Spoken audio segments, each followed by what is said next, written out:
বিশ্বকাপ ফাইনাল শেষ, শিরোপা উঠেছে স্পেনের হাতে।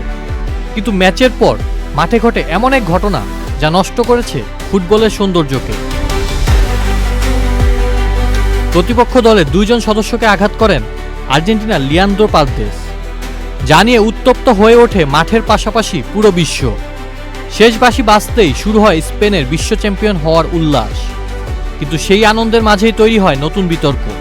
স্প্যানিশ ডিফেন্ডার এরিক গার্সিয়ার সঙ্গে কথা কাটাকাটিতে জড়িয়ে পড়েন আর্জেন্টিনার মিডফিল্ডার লিয়ান্দ্রো পারেদেস। উত্তপ্ত বাক্য বিনিময়ের এক পর্যায়ে গার্সিয়াকে আঘাত করেন তিনি। পরিস্থিতি সামাল দিতে ছুটে আসেন স্পেনের খেলোয়াড়রা, এগিয়ে আসেন গাভিও, কিন্তু তাতেও থামেনি উত্তেজনা। আর্জেন্টিনার থিয়াগো আলমাদা গাভিকে ধাক্কা দিয়ে সরিয়ে দেওয়ার চেষ্টা করেন। দেশ জুড়ে যে কোনো কেনাকাটায় 10,000 টাকার বেশি অফার, তাই পেমেন্ট মানেই বিকাশ। এর মধ্যেই পারেদেস গাভির মুখে আঘাত করলে মাটিতে পড়ে যান স্প্যানিশ এই মিডফিল্ডার। পরিস্থিতি নিয়ন্ত্রণের বাইরে চলে যাওয়ার আগেই ঘটনাস্থলে ছুটে যান আর্জেন্টিনার হেড কোচ লিওনেল স্কালোনি ও কোচিং স্টাফরা। তিনি পারেদেসকে টেনে সরিয়ে নেন। সহকারী রেফারি পুরো ঘটনাটি পর্যবেক্ষণ করেন।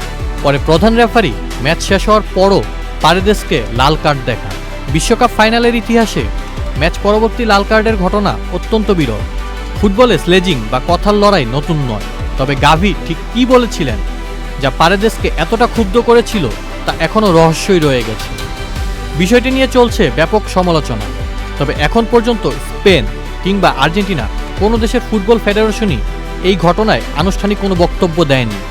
বিশ্বকাপ জয়ের আনন্দের পাশাপাশি মাঠের এই অনাকাঙ্ক্ষিত সংঘর্ষও এখন ফুটবল বিশ্বের আলোচনার কেন্দ্রবিন্দু।